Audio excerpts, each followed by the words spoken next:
Story is the act of dreaming while you're awake? Yeah. So I think that's at the core of what the function of dream is and what the function of story is. And that's why I've repeated it several times throughout the series. And the process of dreaming is the way we internalize the information from the day into our value system. So we're all composed of these subconscious, and the subconscious is constantly absorbing information. Now, we have to learn to prioritize that information or we won't survive. We can't even navigate the world around us. It's a kind of psychological equilibrium. So when we dream, what we're doing is we're going through the process of taking this information, connecting it to emotional values, and weaving that into our subconscious. And that right there is the fertile ground of metaphor. That's where we're planting our metaphors, and that's where they grow from. So the dream is the render machine for our lives. And so what we do when we're telling stories is we're allowing ourselves to experience certain things. We're watching a series of events, but that have emotional resonance to us, which is why it has such powerful effects on a culture. When you tell a story to 1 million people, that's imposing, it's offering up a new way to look at the world. And then if we internalize it emotionally, if we sympathetically connect with it, and we allow it into our subconscious, and it affects the way we develop our internal value systems, our sacred and profane, then it completely changes the way we see the world. And that's a really powerful thing. So ultimately, when we're telling stories, we're allowing ourselves, we're trying to engage that subconscious part of each of us and draw it into the conscious and change the way we have our value systems. Can storytellers change the public consciousness through manufacturing new stories, or do you think it has to be in the public's space and reenacted in film and TV? Can we manipulate? Let's suppose society is on a downward spiral in certain ways. Whether it's a new breed of terrorism, whether it's whatever, people's isolation through social media and being online all the time. Can we, not infect, because that sounds like a negative connotation, but inject new stories that could change certain things, or it has to follow what's already out there in sort of the ether?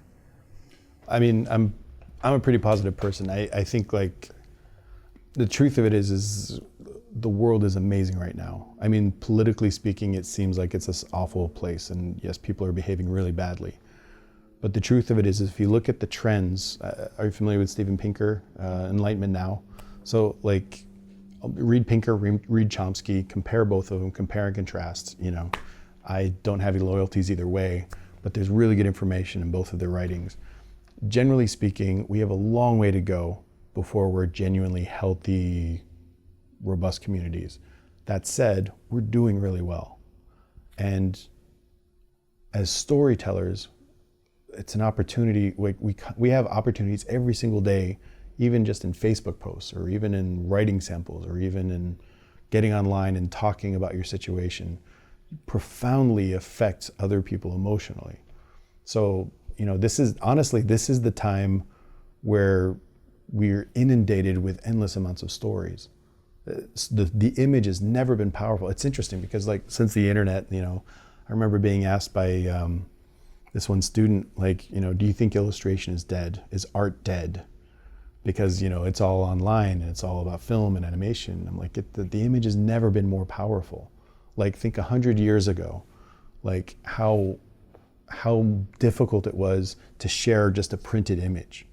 Now, you can be constantly producing stuff. When I was a kid, I dreamed of the day where I could just find out about all these artists that were pulling from different stuff, or reading all these things, experiences that I had no access to. I'd have to go to a library or something like that, and I'd have to look through endless amounts of books to kind of find the stuff.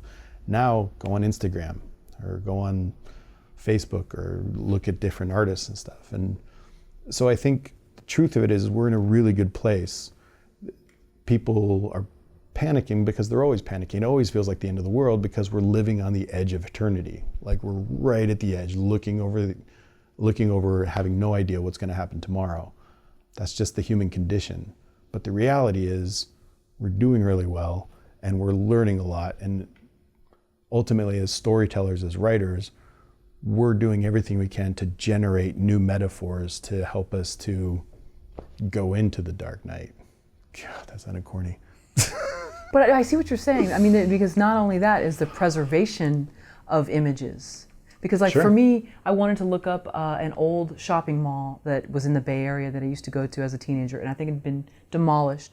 It was there. It was part of the malls of the 80s Huh. that were, and I didn't realize there was an entire Pinterest group dedicated to, or page. Oh, wow. So, and I could relive these memories that would be long lost because it brought out, oh, I remember this spot. I remember going to this Sears. I remember all these different things. All of that, people had preserved them. They had put them up. Someone had a blog about, and all of that. So in some sense, that's great because some of that would be lost, Yeah.